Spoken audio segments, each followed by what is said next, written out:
Vlog every day in August. I've been dragged to this family fun day. It's kind of cloudy, even though it's sunny this morning, which is why I'm wearing this. So now I'm cold, but I'm not going to admit that because my mum told me to bring a jacket and I didn't.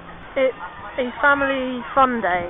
There are families, but not necessarily fun.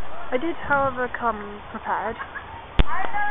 A much more interesting factor of this day out is the fact that we're at Blaze Castle, which is a place that I've only been to once before, but I absolutely loved it.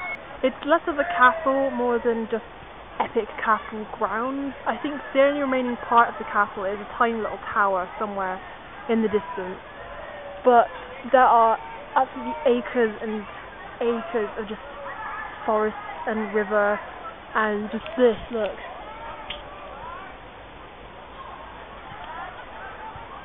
You wouldn't think this is like really close to sort of the centre of Bristol and just like housing estates. Let's go up here. Ugh. Hello viewer, if you find this it means I tripped on one of these many rocks and died.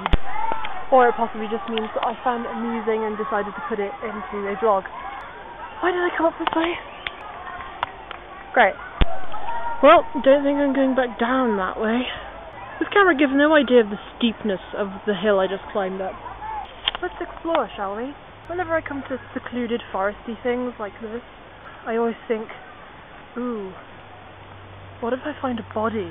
One thing I dislike about wandering in woodland is that nature doesn't seem to like me. Despite my best efforts, I recycle, I appreciate animals, I dress like some kind of forest wanderer. However, despite this, nature seems to try its best to trip me up at every possibility and send animals my way. And insects. Oh my god, it's a body! Oh no, it's just a log. My bad. Oh look, there it is. Definitely not a body. The bad thing about this is that my dad knows I've wandered off down here, but my mum doesn't. And my mum has the general Asian parent syndrome of, my child has been missing for 5 minutes, they must be dead. So,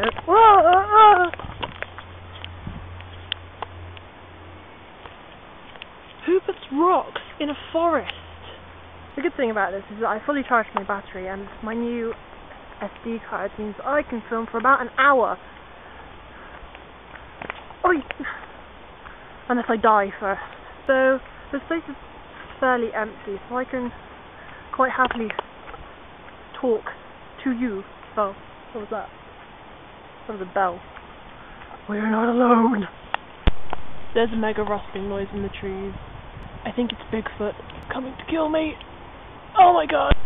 It's like one of those hills on Mario that tries to blow you off the course. Oh, my foot hurts. I think I broke it on a rock. Oh my god! There's something there! Oh my god, did you see it? That was totally Bigfoot. Oh. Let's sue the National Trust for false advertising. There's no castle here.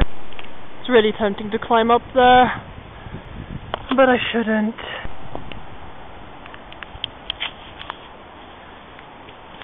Okay, guess who climbed up to where they shouldn't have and is now kind of slightly stuck?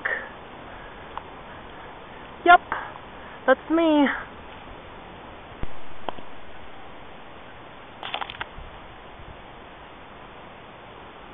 I kind of want to go in there, but I probably shouldn't. We all know what happens when I probably shouldn't things. I think if I just... No, it's dark and scary, I don't want to. The problem with forests is that I get this insatiable urge to explore anything that looks remotely like a path, or possibly not even like a path. I just feel the need to go and see where it goes. I think that in general I am a very nosy person. If something's happened I like to ask why, how, what happened, who did this. I like to say I'm curious more than nosy. I'm also paranoid. But I don't know, I was always taught that you don't learn things unless you ask questions. If there's one person in a forest with questions and no one to answer them. How are you supposed to find out those answers? Unless you answer them yourself. Where does this go? Oh my god, I found the castle! See, I told you it existed. In many cases, I like to solve things for myself. I don't like to say that I'm self-sufficient. I love teamwork more than anyone. You can't always do things alone. All the ideas you get from other people and other people's experiences will always make a project so much better. But in the end, sometimes there's a part of me that likes to solve problems on my own. I like to take the road less travelled.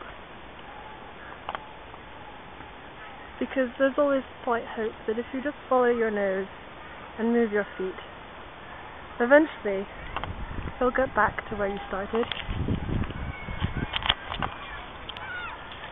Bye!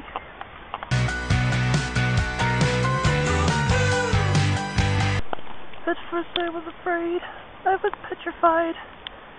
Thought I would never get back to the campsite. But then I just followed the sound of thousands of Filipinos screaming and found my way back.